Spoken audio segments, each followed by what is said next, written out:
I want to talk to you today about how the Elektron Digitone is potentially a more comprehensive all-in-one instrument than you might think it is. Of course, Elektron's Octatrack and Digitact and some of the other flagship devices are touted as great standalone all-in-one groove boxes, but the Digitone sometimes gets overlooked in this regard. And although it is primarily a synthesizer, an FM synthesizer at that kind of gives it an edge because FM can create a lot of really cool percussive sounds. And there are so many presets that you can use on the Digitone that you can use as percussive patches. And you're able to parameter lock each step of a track, so you can really get a good sort of monophonic percussion track going. So as always, I'm going to play a bit of a jam for you, and then we're going to get into a track breakdown on how this came to be. If you've seen my first impressions video, this tune might sound familiar. It's an expansion upon one of the jams I made when I first got the Digitone. So it's kind of a testament on how simple this can be, even for a new user. Let's take a listen.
Cool, so let's dive right into it. So what we have here is this synth patch to start things off.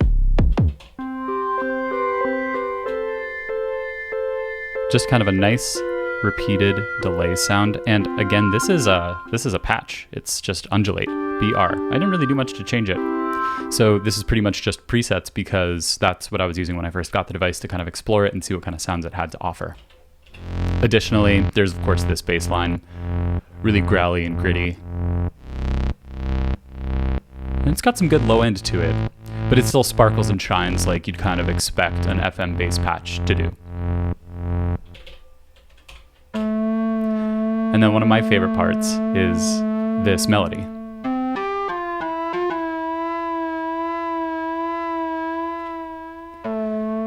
So we have the synth mix kind of undulating back and forth a bit.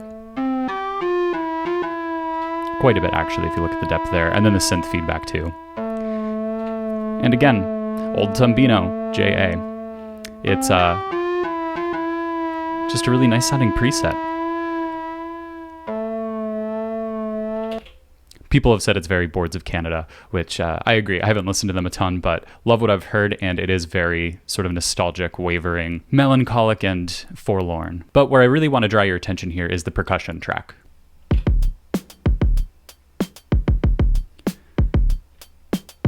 So what we have here is a monophonic percussion track, and that is to say that each step only has one note. And our main track is this kick patch, which is raw kick SM. And on the Digitone, what you can do is parameter lock each step. And this is something you can do with every Elektron device. So you can preview each step recorded in by holding that step and hitting yes. So here I have 17 hip snare SM locked to this step. And I have this particular sound locked to a bunch of these steps. There it is again. So it's a lot of those, and then this actual snare sound. And I actually may have just edited the same sound per step to get like a snare versus a hi-hat by, cutting the decay on the hi-hat hits. So you can kind of watch as we go through and see what sound is on each step.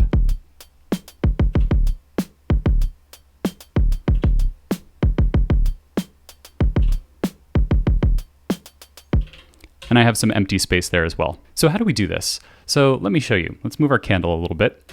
And in order to change any value for a step, you just hold that button, and then you use the sound browser to scroll through this list.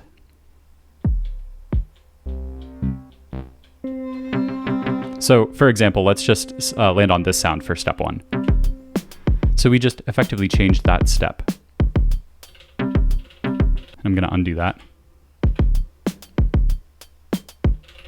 And you can do this with every step. So basically you can go ahead and fill up an entire pattern and then say, oh, I want a double kick, a hi-hat, a break, and then a snare. So for every 3, you're basically going to scroll through and find your sample, or your sound, not your sample, because again, this is a synthesizer. And you're just going to place the sound that you want on each of those steps. In order to get these sounds in your pool, what you're going to want to do before you get started is hit the settings button, go into sounds, and then go into your sound manager.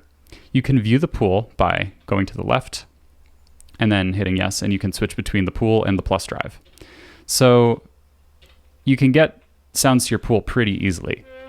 You can go through and scroll from the sound manager and preview them, and when you hit yes, a check will appear.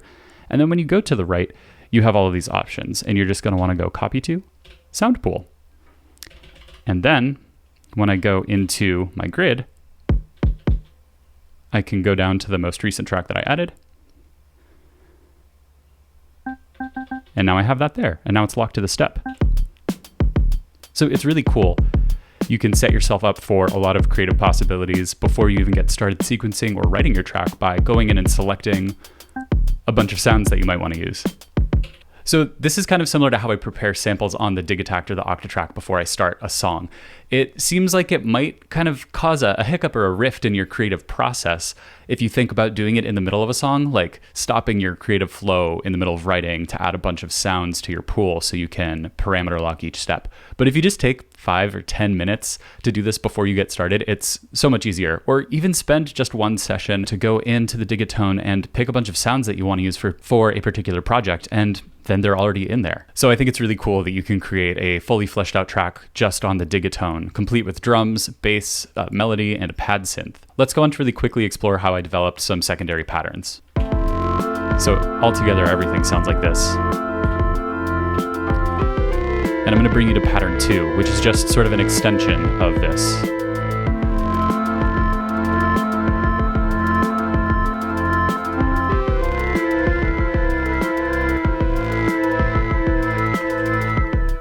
And let's just listen to the drums. You can see that this has been filled up quite nicely. And I've implemented some different drum sounds. So I still have that double kick, but I've also added a couple of hi-hat samples where we had some empty space before. And on these steps, I've parameter locked the delay to get kind of a roll.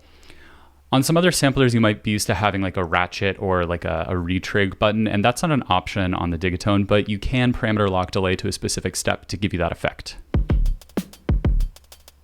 which I've done all over the place in this track. And that's basically what I did for the percussion. I also changed up some of the sounds, used some softer hi-hat samples, and just kind of made it a little bit more complex, intricate, and busy. I wrote this pattern as a sort of landing place to go after the verse that the intro transitions into. So I also kind of put some more energy into the synths, made them a little bit louder, a little bit grittier, which you can hear transitioning between these two patterns, one after the other, but it's a more subtle effect when you change into another melodic pattern and then come back to this. It just kind of amplifies the theme that we established in the intro.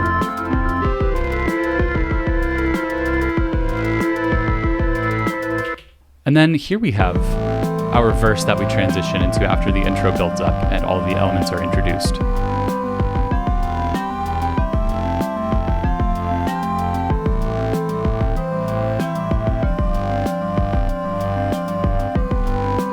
So my percussion patch is the exact same as it is in the intro. I didn't change that at all. I just copied and pasted it.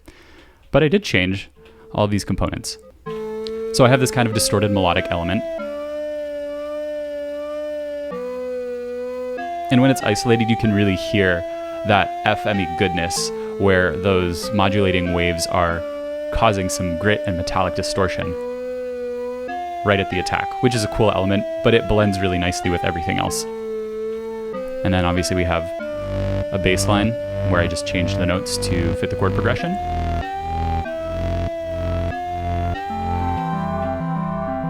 And then this sort of evolving, pulsating delay pad.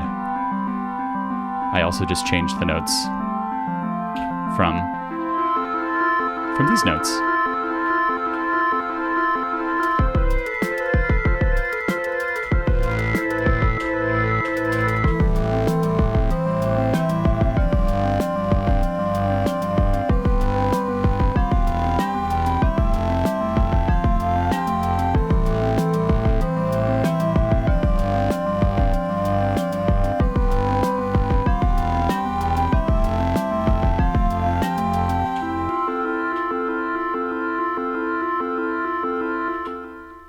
I think it's really cool that the implementation of the Elektron sequencer within the Digitone makes it so much more than just a synthesizer that you can play notes on. I think it's a bit of a dark horse in the Elektron lineup because it's in their more budget, affordable range, sort of their mid-tier of product prices. But FM synthesizers just aren't as popular as like analog synths and samplers and sequencers in the first place. So it seems a little bit out of reach in terms of just like basic understanding for somebody who might be using this size Elektron box as an entryway to the product lineup. But once you start to understand the systems and how they work together, it becomes so much fun. And I've really been enjoying it as a standalone synth and sequencer, kind of away from the rest of my setup.